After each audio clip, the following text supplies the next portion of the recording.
शारदये मम। धन्यवाद प्रणाम दीजिए। आरती दीजिए હું લાલન જાગો કરું। हाँ करो। લાલન જાગો भयो घोर, લાલન જાગો भयो घोर, વિકસે કમળ વિમલ બાની સબા, બોલન લાગે બંદી चहुर, लालन जागो भयो घोर, विकसे कमल विमल बानी सबा, बोलन लागे बंसी चहुर, लालन जागो भयो घोर।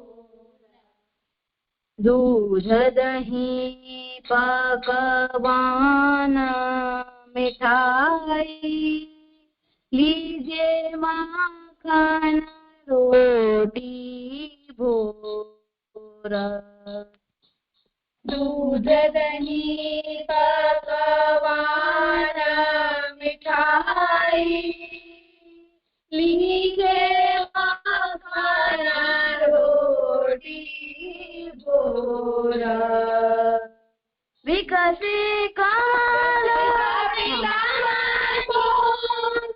कहत नंद रानी, उठ बैठो नंद किशोरा, लालन जागो भयो घोर,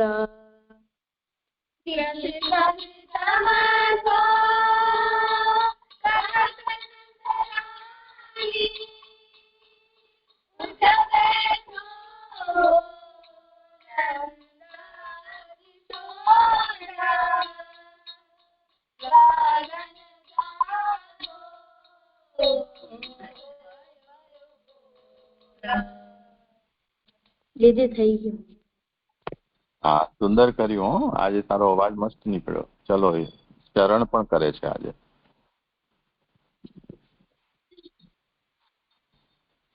આશ્રય ચરણ શું જે હું આજે કીર્તન કરું। हाँ करो हो। जिन वसुदेव किए पूर्ण तपा, सो फल फलित श्री वल्लभ देह, जे गोपाल हूँ ते गोकुल में, ते बान बसे कर गेह, सो फल फलित श्री वल्लभ देह, जेवे गोपाल दुही ब्रज में, तो अब वेद रुचा भई जेह चित स्वामी गिरिधरन श्री विठ्ठल तई तई कछु न संदेह सो फल फलित श्री वल्लभ देह जे वसुदेव किए पूर्ण तप सो फल फलित श्री वल्लभ देह. જે થઈ ગયું. હા, બહુ સરસ. હો, જે ચલો હવે આજે જે હે હા એનો મતલબ શું? મને અવાજ નથી સંભળાયો, ફરીથી બોલતો. જે આ તઈ એનો મતલબ શું? હા, અચ્છા. તેહી એહી તેહી એટલે આ અને એ. તો અહીંયા ચિત્તસ્વામી જે પદ ગાઈ રહ્યા છે ને, હા, શ્રી ગુસાઈજીની વધાઈ છે. તો શ્રી ગુસાઈજી જયારે પ્રકટ થયા મહાપ્રભુજીને ત્યાં, એની સરખામણી અથવા એ જન્મથી ચિત્તસ્વામીને ઠાકુરજી નંદરાયજીને પ્રગટ્યા ને એની યાદ આવી. તો એ બંનેને સરખાવી રહ્યા છે કે જેમ નંદરાયજીને ત્યાં પ્રકટ થયા કે વસુદેવજીને ત્યાં થયા, એમ અહીંયા શ્રી મહાપ્રભુજીને ત્યાં પ્રકટ થયા. ત્યાં આ કામ કર્યું, અહીંયા આ કામ કર્યું. એટલે હું ભગવાન શ્રી કૃષ્ણ અને મારા ગુરુ શ્રી ગુસાઈજી એમાં હું ભેદ નથી જોતો, અલગ નથી જાણતો એમને.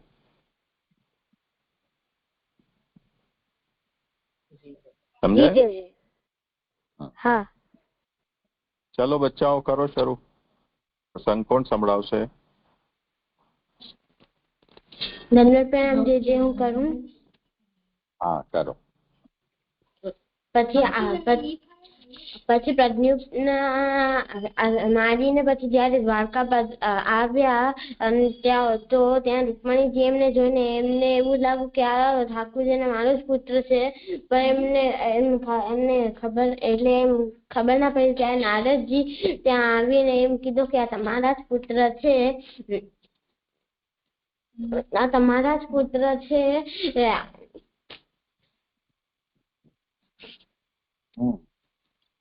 પછી ત્યાં જતા પછી ઠાકોરજી એક દ્વારકાવાસી હતા, એમનું નામ સત્રજીત હતો. એ સત્રજીત પાસે એક સૂર્યદેવની પૂજા કરી હતી ને એમના પાસે એક મણી હતી. મણી એમને એમને સત્રજીતને દિવસના 8 વાર સોનું આપતી.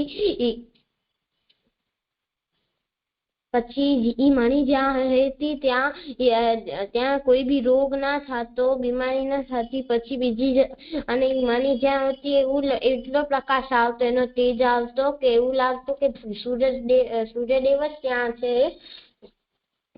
તો એમ ઠાકોરજી એમને કીધું કે આ એમના જે રાજ્યને આપી દો. એમનું નામ ઉગ્રસેન હતો. એ રાજાને આપી દો તો રાજ્યનો ભલો થશે.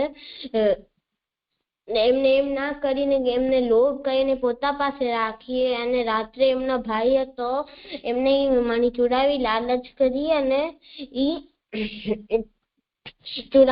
જંગલ ભાગ્યા. તો એક સિંહ હતો, એમને મારી અને મણી લઈ લીધી અને આગળ જતા હતા તો એક રીંછ હતો, ઈ એમનાથી એ ગુફામાં ગયો. રીંછ એમને સિંહને મારી અને ઈ મણી લઈ અને પોતાના બાળક રમવા રીંછ.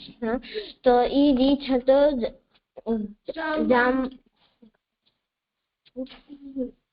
જામવંત. તો એ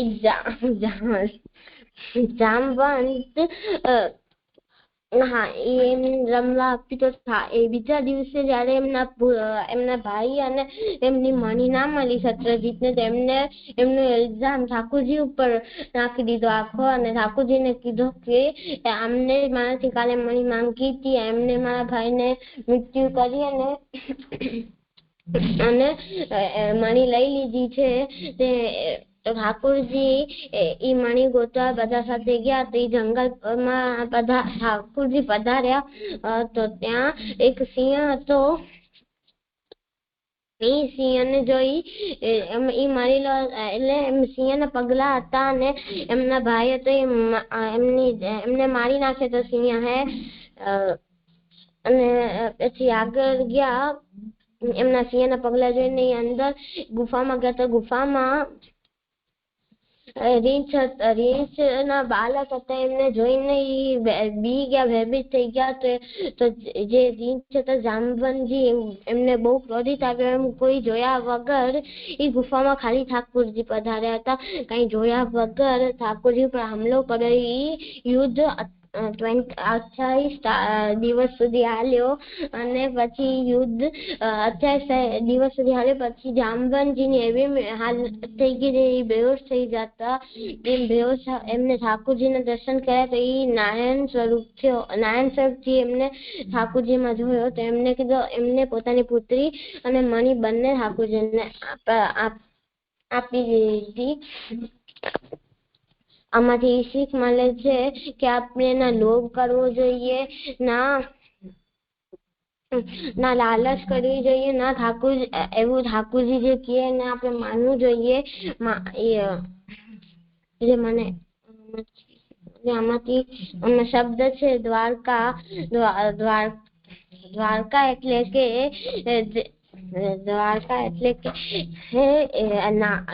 કાલિયાવન અને જરાસંઘ થી મથુરાવાસીઓને બચાવવા માટે ઠાકોરજીએ આ નગરી વસાવી હતી.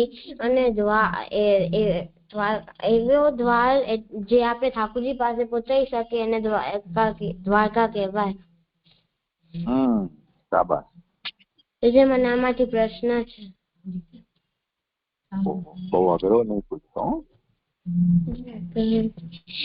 અરે અને સત્રજીત હતો એમના પાસે મણી હતી.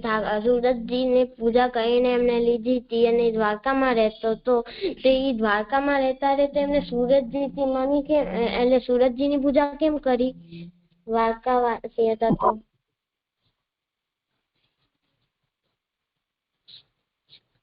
એમાં શું વાંધો?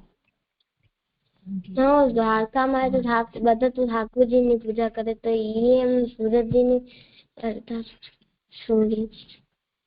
એવું છે કે આજે આપણે ઠાકોરજીને ભગવાન તરીકે જાણીએ છીએ અને પૂજીએ છીએ.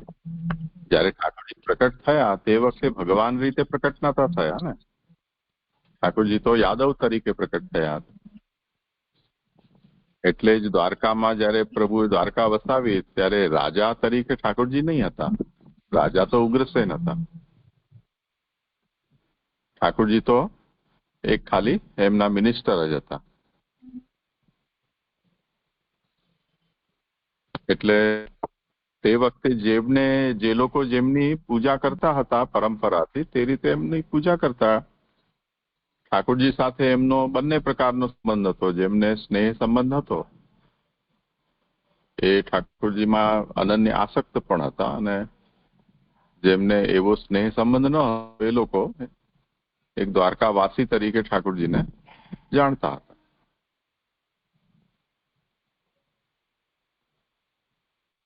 સત્રાજી તેમાંનો હતો. થઈ ગયું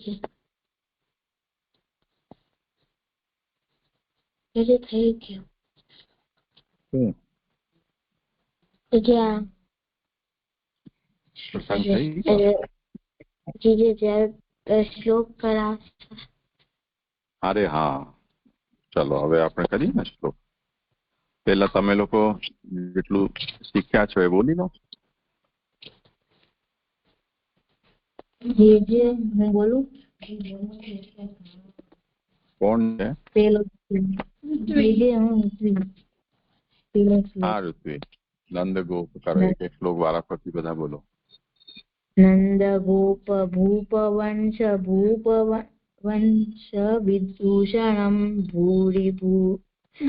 ભૂમિ ભૂતિ ભૂરી ભારી ભાજનમ ભયાપહમ ધેનુ ધર્મ રક્ષણાવતીર્ણ વિગ્રહ वतीर्ण पूर्ण विग्रह नीरवारी वाह कांति गोकुले समाश्रय। આ પેલો શ્લોક પાછું બોલો બીજો કોઈ અને થોડું કરવું પડશે અભ્યાસ સારી રીતે. ચલો બીજો શ્લોક જેમનો હોય એ પેલો પણ બોલો પછી આગળ વધો. दंडवत प्रणाम जय जय। हाँ नंद गोप भूप वंश भूषणम विदूषणम भूमि भूति भूरि भाग्य भाजनम भयापहम धेनुधर्म रक्षणावतीर्ण पूर्ण विग्रहम नीलवारिवाह कांति गोकुलेशमाश्रय। बीजो गोप बाल सुंदरी गणाव्रतम कलानिधिम रासमंडली विहारकारी काम सुंदरम पद्मयोनि शंकरादिदेव वृंद वंदितम नीलवारिवाह कांति गोकुलेशमाश्रय।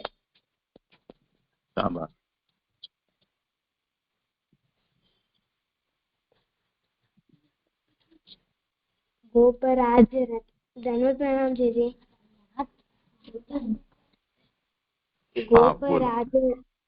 गोपराज रत्न राजी मंदिरानु रिंगणम गोप बाल बालिका कलानुदिम गयान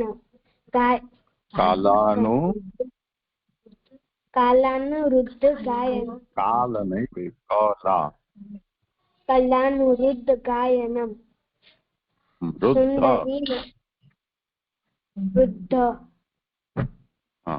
पाछू बोल कलानुरुद्ध गायनम गोप बाल बालिका कलानुरुद्ध गायनम सुंदरी मनोज भाजनाम्बुजाननम नीलवारी वाह कांति गोकुलेश आश्रय। कंशकेशी कुंजराज दुष्ट दैत्य दारणम इंद्र शुष्ट वृष्टि वारणो धृताचलम कामधेनुकारिता विधान गान शोभितम नीलवारिवाह कांति गोकुलेश्वरमाश्रये।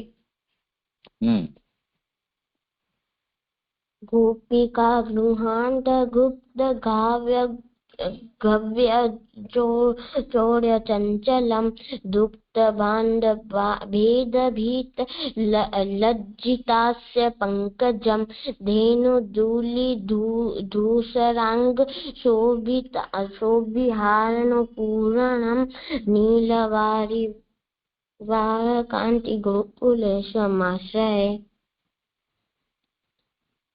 एक श्वास में एक लाइन बोली ने तू पाछो बोला तो वच्चे श्वास नहीं लेतो एक ज श्वास में एक लाइन बोली लेवानी। गोपिका गृहांत गुप्त गाव्य चौर्य चंचलम दुग्ध बांध भेद एक वारंवार करे छे। गाव्य क्या छे गव्य छे फरीथी बोलो।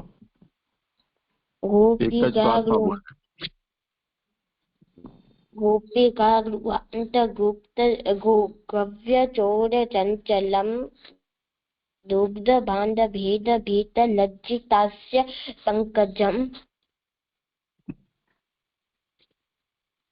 धेनुधूलि धूसरांग शोभिहारणपूरणम नीलवारी वाह। गड़बड़ करी पाछो बोल हार नूपुरम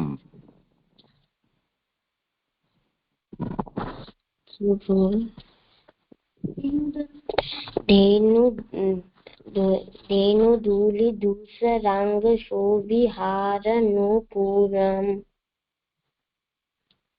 नीलवारी वाह कांति गोकुलेशमाश्रय।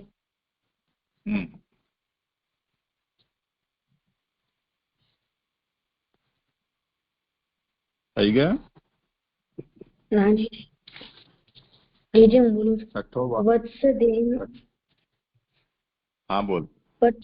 वत्सधेनु गोप बाल भीषणा वहनिपं केकिपिच्छ कल्पितावतंस्य शोभिताननं वेणुवाद्यमत्तघोष सुंदरी मनोहरम नीलवारिवाहकांति गोकुलेश्वरमाश्रये। શાબાશ. જે આટલું થયું છે. આટલું જ થયું. ભલે, ચલો આગળ લઈએ. ગર્વિતા.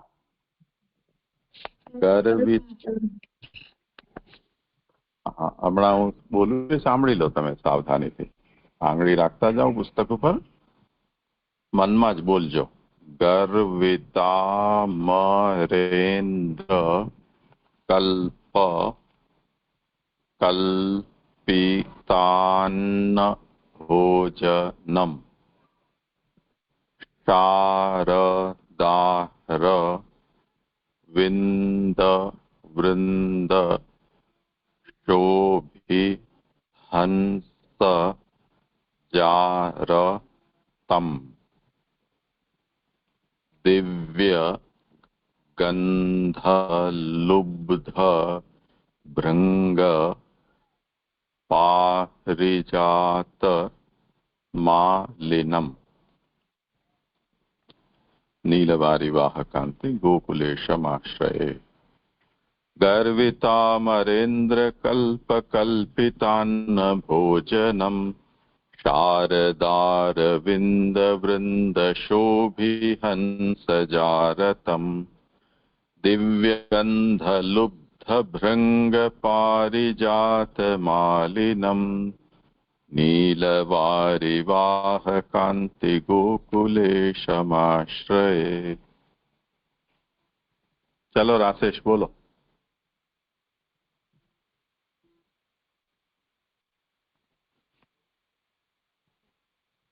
गर्वितामरेन्द्र कल्पितान भोजनम शारदारविंद. અક્ષરના ઉચ્ચાર પેલા કરો અને પછી એને ગાઓ ધીરે ધીરે એકદમ. गर्वितामरेन्द्र कल्पितान भोजनम शारदार वेन्दवृन्द शोभिहंस जारतम दिव्य गंध लुब्ध भृंग पारिजात मालिनम नीलवारिवाहकांति गोकुलेश्वरमाश्रये. હવે ગાઓ. गर्वितामरेन्द्र कल्प कल्पितान्न भोजनम शारदार विंद वृंद शोभि हंस जारतम दिव्य गंध लुब्ध भृंग पारिजात मालिनम नीलवारिवाहकांति गोकुलेश्वरमाश्रये. શાબાશ. તને રુચિરનો રોગ લાગી ગયો છે, વચ્ચે વચ્ચે શ્વાસ લેવા ઉભો રહે છે. ચલો અક્ષિતા, ચલ તું બોલ હવે. गर्वितामरेन्द्र कल्प कल्पितान भोजनम शारदारविंद वृंद शोभिहंस जारतम दिव्य गंध लुब्ध भृंग पारिजात मालिनम नीलवारिवाहकांति गोकुलेशमाश्रये. શાબાશ. સારું છે. એક જ શ્વાસમાં બોલજે. જે પેલા ઓ કરવાનો છે ને શબ્દ વાળો. હા, તને જેમ ફાવે તેમ. गर्भतामरेन्द्र कल्प कल्पितानं भोजनं शारदा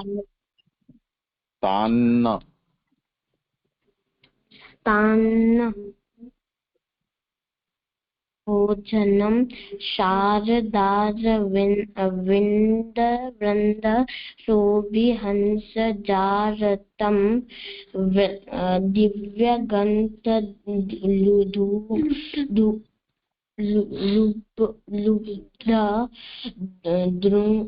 लुब्ध पारिजातमालिनं नीलवारिवाहका गोकुलेशमाश्रये. હવે એક શ્વાસમાં ગા.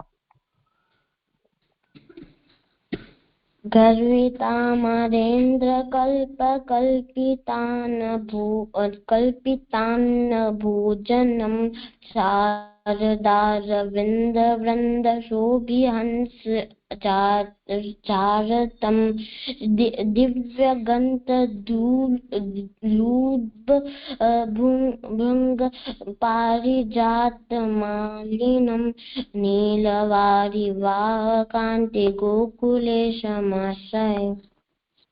શાબાશ. હા, બધા હવે સાથે બોલી લો એકવાર. कल्पितान्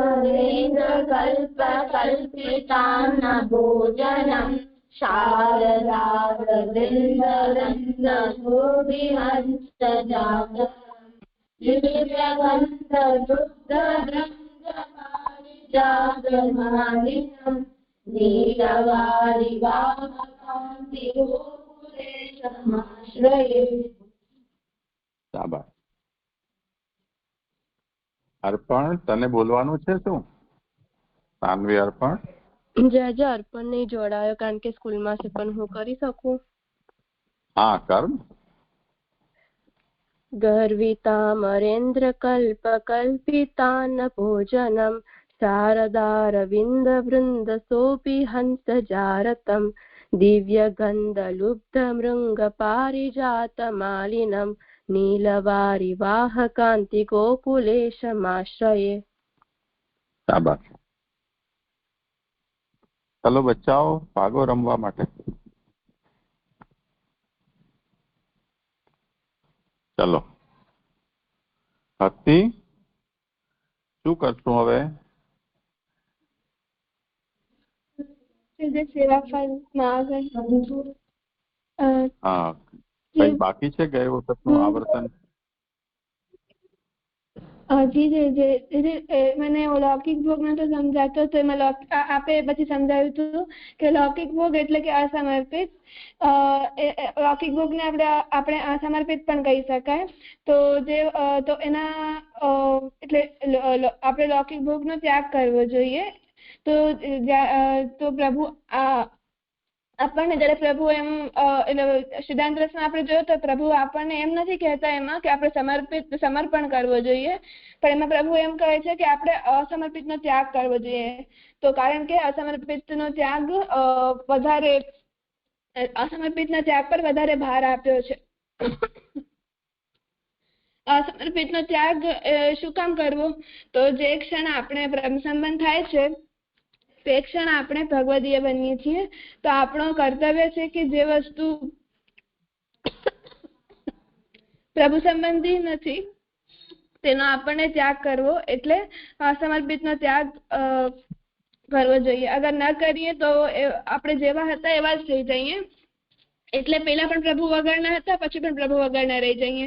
જેમ આપણે એક્ઝામ્પલ આપ્યો હતો કે સેનિટાઈઝરનો, તો આપણે સેનિટાઈઝ કરીએ હાથ, તો અને કોઈ પણ એવી વસ્તુ હોય તો સેનિટાઈઝ ના થયેલી હોય ને આપણે એના પર હાથ રાખી દઈએ તો આપણે પાછા એવા થઈ જઈએ જેવા પહેલા હતા, સેનિટાઈઝ કરવા પહેલા હતા.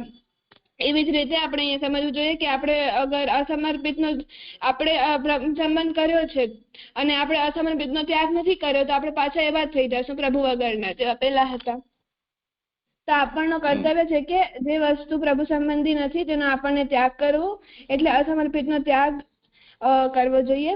અને પ્રભુ વિનાની જે પણ વસ્તુ છે એ અસમર્પિત છે, તો એનો આપણે ત્યાગ કરવો જોઈએ. અને આ વાત આત્મનિવેદન જેને કર્યો છે એમના માટે કહી છે.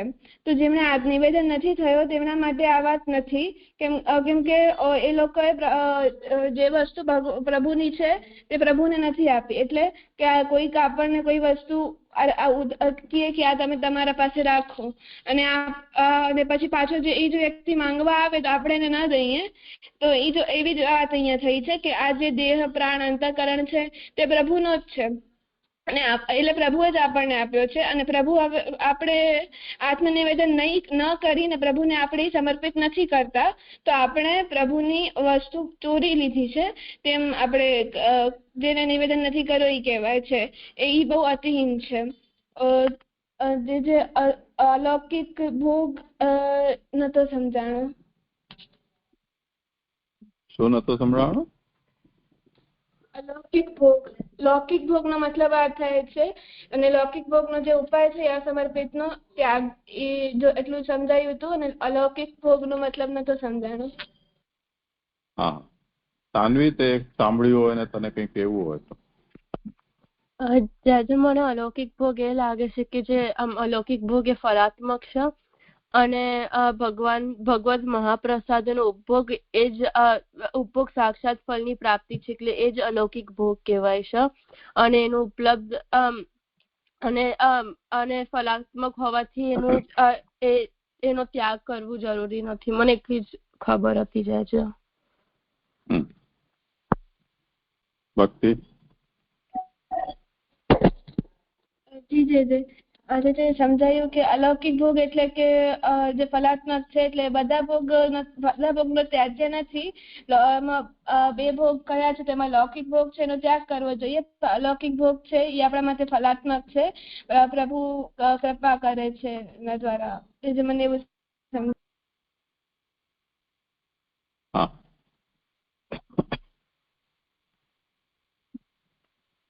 હવે આમાં આ વાત તો બરોબર છે. એક વિશેષ આમાં વાત એ સમજવાની છે કે પ્રભુને જે કંઈ પણ સમર્પિત છે એ પ્રભુનો સંબંધ થવાથી, જેવી રીતે ગંગામાં બીજું જલ મળે તો એ ગંગારૂપ થઈ જાય, એ ઉદાહરણથી પ્રભુ સંબંધ થવાથી એ વસ્તુ પણ ભગવદી થઈ જાય છે. સિદ્ધાંત રહસ્યમાં એને ગંગાત્વ શબ્દથી કહેલું છે, અને બીજો શબ્દ છે ત્યાં બ્રહ્મતા. ગંગાના ઉદાહરણમાં ગંગા સિવાયનું જલ ગંગામાં ભેગું મળે છે તો એ ગંગારૂપ થઈ જાય છે. અહીંયા પ્રભુ સાથે જેનો સંબંધ થાય છે એ ભગવદીય થઈ જાય છે, એની બ્રહ્મતા થાય છે.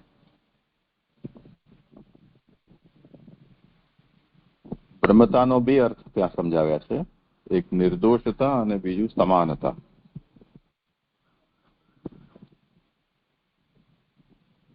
નિર્દોષતા એટલે જેવી રીતે કોઈ પણ લાકડું કે કોલસો છે એને આપણે જલાવી અને એ આગની સ્વરૂપ થઈ જાય, કે કોઈ કાગળ કપડું છે એ આપણે અગ્નિનો સંસર્ગ કરાવીએ તો એ અગ્નિ બની જાય છે. એવી રીતે જેનો પ્રભુ સાથે સંબંધ થાય એ પ્રભુનું થઈ જાય છે, ભગવદીય થઈ જાય છે. એનો અર્થ એ કે ભગવાનના જે પણ ગુણધર્મો છે એ ગુણધર્મો પ્રભુ સાથે જે જોડાય એમાં એનો આવેશ થઈ જાય. જેમ લાકડું છે એને આપણે આંચમાં નાખીએ આગમાં, તો આગના જે ધર્મો છે, ગુણધર્મો, પ્રકાશ કે ગરમી, એ બધું લાકડાની અંદર પણ પ્રવેશી જાય, એટલે એ લાકડો પણ અગ્નિ સ્વરૂપ થઈ જાય. એવી રીતે પ્રભુને સમર્પિત વસ્તુ પણ પ્રભુ સ્વરૂપ થઈ જાય. તો પ્રભુ જેવી રીતે નિર્દોષ છે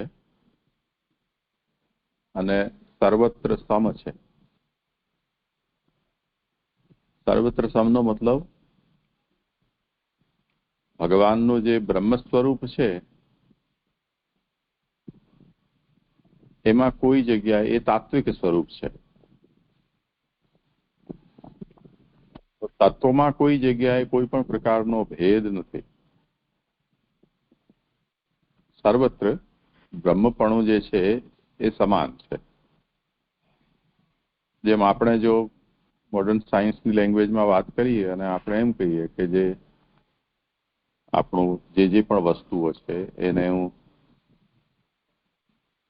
બાહ્ય દેખાવ કે એના નામ કે એના કામ, એનાથી જે આપણે કામ લેતા હોઈએ તે, એ બધા ભલે ભેદભાવ હોય,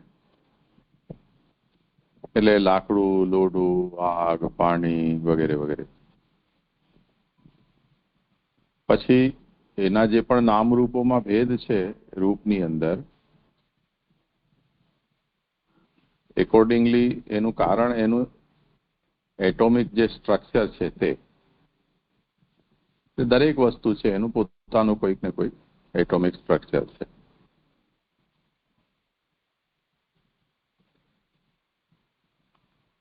પણ એટોમિક સ્ટ્રક્ચરના લેવલથી ઓર નીચે સબ એટોમિક લેવલ પર આપણે જઈએ તો જેટલી પણ વિવિધતાઓ આપણને એટોમિક સ્ટ્રક્ચરના લેવલે કે તેનાથી ઓર ઉપરના લેવલે આપણને જે જોવા મળે છે એ બધી જ વિવિધતા ધીરે ધીરે સમાપ્ત થતી જાય છે. તો જેટલું આપણે વધારે ઝૂમ ઇન કરીએ, અથવા અહીંયા આ ઉદાહરણમાં આપણે જેટલા માઇક્રો લેવલ ઉપર જઈએ એટલું દરેકની અંદર જે રહેલી વિવિધતાઓ કે તારતમ્ય, ઊંચું નીચું કે એના વોલ્યુમના હિસાબે વધતું ઓછાનું, આ બધી જ વસ્તુઓ છે આયર્ન આઉટ થતી જાય અને આપણને દરેકના અંદર એક રૂપતા જ જોવા મળે. સરળ ઉદાહરણથી જોવું હોય તો આજકાલ આપણે જે પણ ડિજિટલ સ્ક્રીન પર કોઈ ફોટોગ્રાફને જોતા હોઈએ તો એની ઓરિજિનલ સાઇઝના ઉપર આપણે એને સેટ કરીએ ઝૂમ લેવલ એનું, તે વખતે આપણને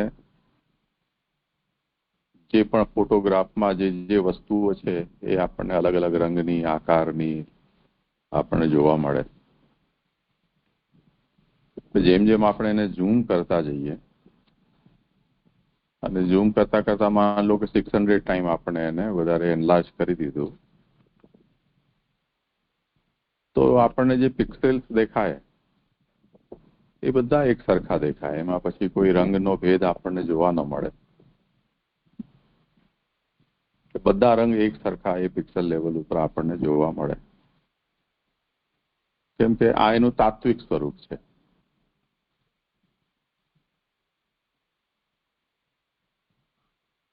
તો ત્યાં આપણને નિર્દોષતા અને સમાનતા જોવા મળશે.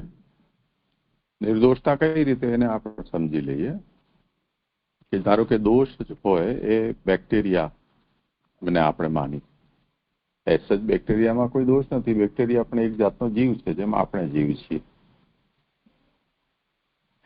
પણ આપણા શરીરમાં આવ્યા પછી એને કારણે કઈ ઉપદ્રવ થતો હોય તો આપણે એને દોષ માનીએ.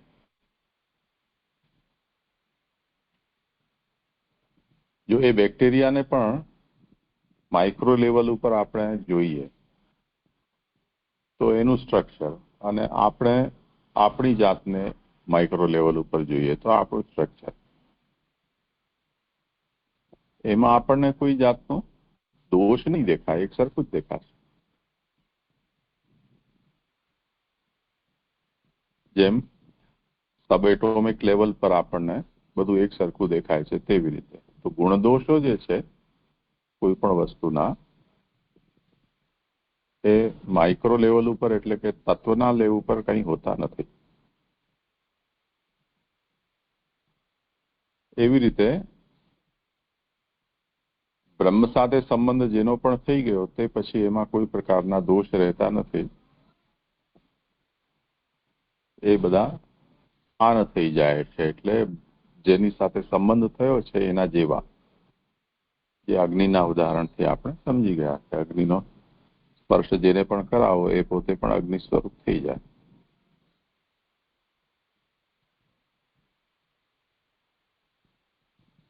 તો નિર્દોષમ હિ સમમ બ્રહ્મ,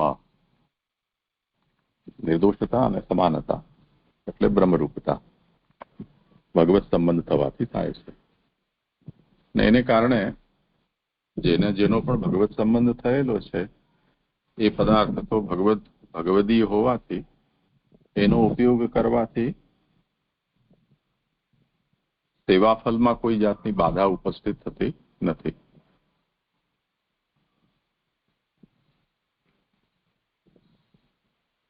હવે આમાં એક વાત ઓર સમજવાની છે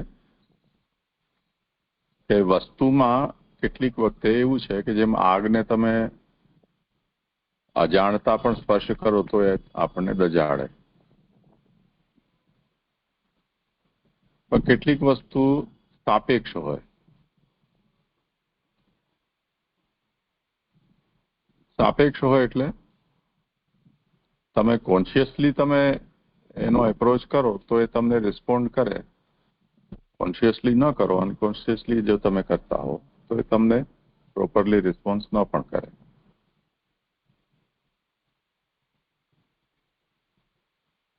એમાં ગુણ અને દોષ બંનેના રૂપમાં એનો પ્રભાવ પ્રકટ થતો હોય છે.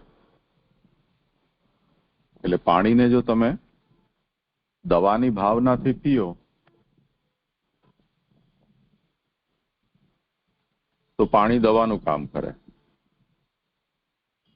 અને એને જો તમે ઝેરની ભાવનાથી પીઓ તો ઝેરનું કામ કરે. એવું પણ બને છે. બાકી એ જ પાણીમાં દવા કે ઝેર જેવું કંઈ નથી.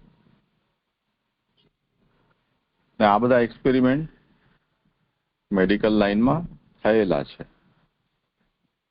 કોઈ વ્યક્તિ રોગિષ્ઠ હોય અને એક જ એન્વાયરમેન્ટમાં એ બધા એક સમાન જે રોગીઓ છે એ લોકોને 40-50 ને દાખલ કરવામાં આવ્યા હોય અને એમને જણાવીને એને એક પ્રકારની જ દવાઓ બધાને આપવામાં આવી હોય, પરંતુ કેટલાકને દવા આપી હોય અને કેટલાકને દવા આપું છું એમ કહી અને ડિસ્ટિલ વોટર છે એ જ આપવામાં આવ્યું હોય, તો પણ રિઝલ્ટ સેમ હોય.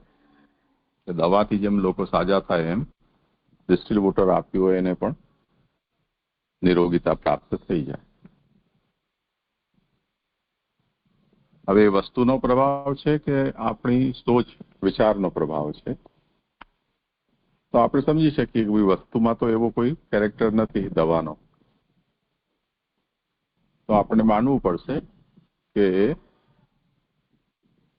જે એનું સેવન કરાવવામાં જેને આવી રહ્યું છે એની માનસિકતાનો આ પ્રભાવ છે.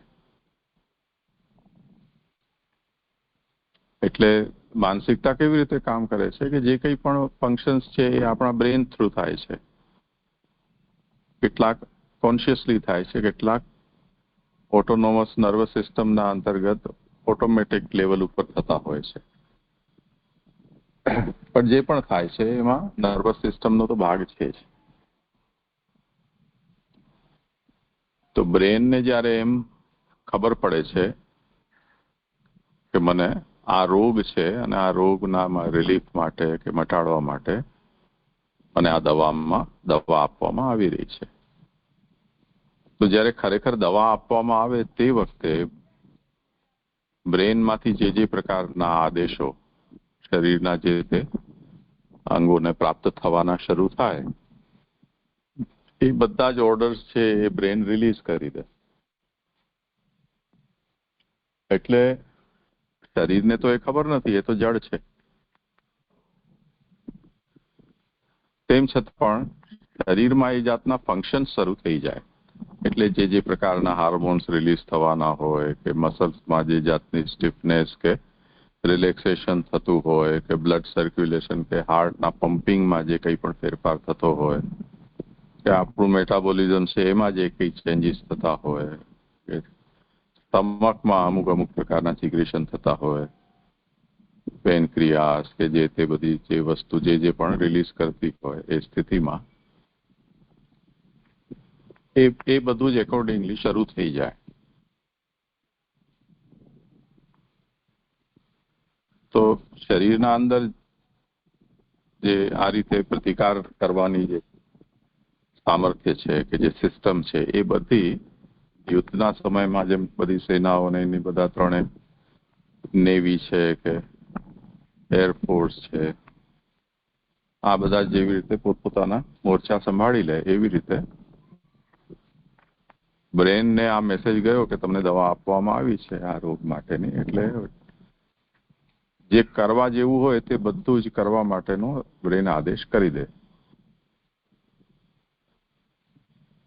અને એનાથી શરીર સ્વયં એ રોગને સાથે લડી અને એને શાંત કરી દે. તો હવે આ વસ્તુ એવી છે કે એમાં જે વસ્તુને તમને આપવામાં આવેલી છે એના વિષયમાં તમારી ભાવના શું છે, તમારી સમજ શું છે, અવેરનેસ કેવી છે, એના ઉપર પણ એનો પ્રભાવ પડે છે. એ જ વસ્તુ એના રિવર્સ ઉદાહરણમાં આપણે લઈ શકીએ કે દવાના સંબંધમાં પણ જો તમારી એવી અવેરનેસ ન હોય કે હું આ દવાનું સેવન કરી રહ્યો છું, એની જગ્યાએ તમારી અવેરનેસ એના માટે એવી હોય કે હું આ કંઈક સ્વાદિષ્ટ વસ્તુ ખાઈ રહ્યો છું કે પી રહ્યા છીએ. જેમ નોર્મલી હોમિયોપેથીની દવા માટે એવું થતું હોય કે એમાં બસ મીઠી મીઠી ગોળીઓ આપવામાં આવે તો આપણે એમ જ સ્વાદના રૂપમાં ગોળીઓ ખાઈ જતા હોઈએ. ક્યારેક કોઈકની ગોળીઓ એમને એમ પડી હોય તો આપણને મન થઈ જાય ખાવાનું અને એકાદ ડબ્બી ખાઈ પણ જઈએ તો એનો કોઈ આડઅસર થાય કે ન એનો કોઈ ફાયદો થાય. મારી પાસે ઘણી બધી એવી ડબ્બીઓ, કેમ કે એટલી હોમિયોપેથી એટલી બધી હજી શ્રદ્ધાનો વિષય બન્યો નથી અમારા માટે, એને કારણે ઘણા લોકો અમારા હિતના વિચારથી અથવા એમના અનુભવ એવા રહ્યા હોય કે એમને ફાયદો થયો હોય તો કંઈક નાની મોટી એવી તકલીફ થાય તો એ બધી મીઠી મીઠી ગોળીઓ આપી જાય. તો એ ડબ્બીઓ ઘણી બધી ભેગી થઈ ગઈ હોય તો એમ જ હાલતા ચાલતા ગમે ત્યારે ઈચ્છા થઈ જાય મોઢું મીઠું કરવાની તો ખાઈ જઈએ 5-15 ગોળી. હજી સુધી આટલા વર્ષમાં ક્યારે પણ એની કોઈ સાઈડ ઇફેક્ટ થઈ હોય એવું યાદ નથી. તો જ્યારે એ વિષયમાં તમારી શ્રદ્ધા નથી, તમે એને દવા તરીકે નથી લઈ રહ્યા, તો પછી એ દવા પણ બિચારી પોતાનો પ્રભાવ નથી પ્રકટ કરતી. એટલે માઇન્ડ એને એ રીતે અટેન્ડ નથી કરતું. તો એ રીતે જો માઇન્ડ અટેન્ડ ન કરે તો આપણી બોડી છે એ પણ એને કોઈ એવી જાતના આદેશ આપણા બ્રેન તરફથી મળે નહીં તો એ પણ એની ઉપેક્ષા કરે. આવ્યા તો કાળો પાડે, તો એ વેસ્ટફુલ મટીરિયલ સમજી અને શરીર એને કાઢી દે. ગુજરાતીમાં એક કહેવત છે, શેઠ આવ્યા તો કે નાખો વખારમાં. એટલે કોઈકનો એવો બિઝનેસ હોય માલ સામાન સંબંધી અને ઘરના અંદર જ એનું ગોડાઉન હોય, ઘડી ઘડી કઈ ને કઈ માલ સામાન આવતો રહેતો હોય તો ઘરનો નોકર માણસ કે માલ આવ્યો છે તો હવે એનો એક જવાબ ફિક્સ થઈ જાય ઘરમાં હોય એનો કે નાખો વખારમાં.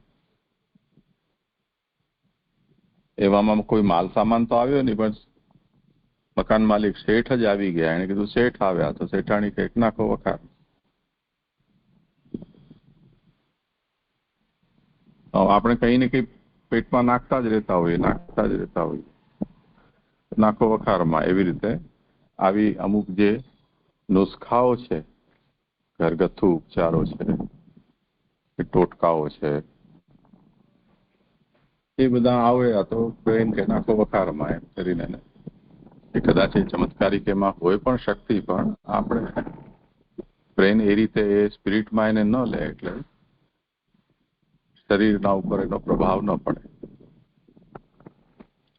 આ હું એટલા માટે કહી રહ્યો છું કે ભગવદીય પદાર્થ છે એનું સેવન પણ ભગવદીય ભાવથી यदि કરવામાં આવે તો એનો પ્રભાવ પ્રકટ થાય છે. એ પ્રભાવ એ જ વસ્તુનો લૌકિક દ્રષ્ટિથી જો સેવન કરવામાં આવે તો એ પ્રભાવ પ્રકટ કરતું નથી, એનો તાત્પર્ય છે. એના માટેની બહુ રોચક ઉદાહરણ વાર્તામાં છે. તો બે જણા ક્યાંક તીર્થમાં ગયા હતા અને એમાં કોઈક આંબા વેચવા વાળી હતો.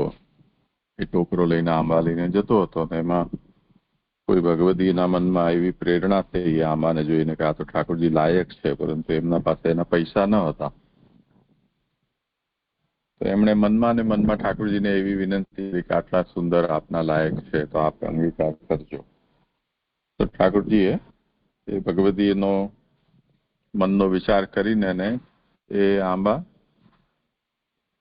અલૌકિક રીતે એનો ભોગ કર્યો, આરોગ્ય.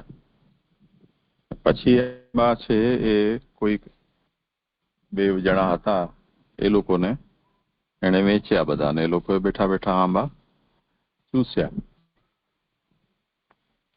એકના મનમાં એનાથી એવી પ્રેરણા થઈ, અલૌકિક પ્રેરણા થઈ, અને એ પછી આગળ જઈને ભગવદી ભક્ત બન્યા. બીજો જે હતો એના મનમાં એ જાતની પ્રેરણા ન થઈ, એની એ જાતની પાત્રતા ન હતી. તો કેટલીક વખતે વસ્તુનો પ્રભાવ વ્યક્તિની યોગ્યતાના અપેક્ષા રાખ્યા વગર પણ પ્રકટ થાય, અને ઘણી વખતે યોગ્યતા અને એના માટેની ભાવના, શ્રદ્ધા કેવી છે તેના ઉપર પણ એ નિર્ભર કરે છે. મીરાબાઈનું સાચું કે ખોટું જે હોય તે પણ પ્રસિદ્ધ ઉદાહરણ છે કે એને એમનો દેવર હતો કે કોણ, એને એમને ઠાકોરજીના પ્રસાદના નામે ઝેર આપી. મીરાબાઈએ ઝેરને પણ ચરણામૃત સમજીને પીધું તો એમને કઈ ન થયું.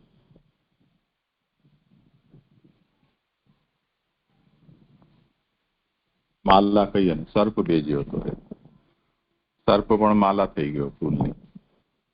એવી રીતે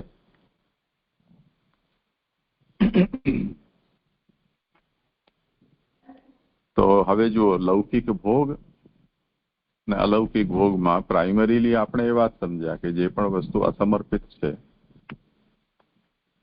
એ લૌકિક છે, સમર્પિત છે એ અલૌકિક છે. પણ સમર્પિત જે લૌકિક અલૌકિક છે એનો પણ જેથી ભોગ આપણે લૌકિક દૃષ્ટિથી કરીએ કે લૌકિક વાસનાથી કરી રહ્યા છીએ, તો પછી એ પોતાનો અલૌકિક પ્રભાવ પ્રકટ ન કરે.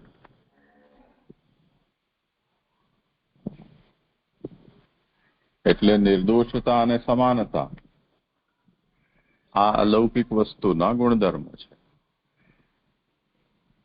પ્રભુ સંબંધ થઈ જવાને કારણે નિર્દોષતા એમાં કદાચ આવી જાય, પરંતુ બ્રહ્મના ગુણધર્મોનો એમાં પ્રવેશ ન થાય. એટલે ભગવદીયતા કે અલૌકિકતા એના સેવનથી ન થાય એવું સંભવ છે.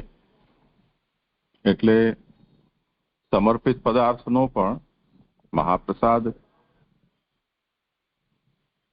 નો ભાવ સતત જાગૃત રાખીને यदि આપણે એનો ઉપભોગ કરીએ છીએ તો એ પોતાનો પ્રભાવ પ્રકટ કરે છે, નહીં તો નથી કરતો એવું કહી શકાય.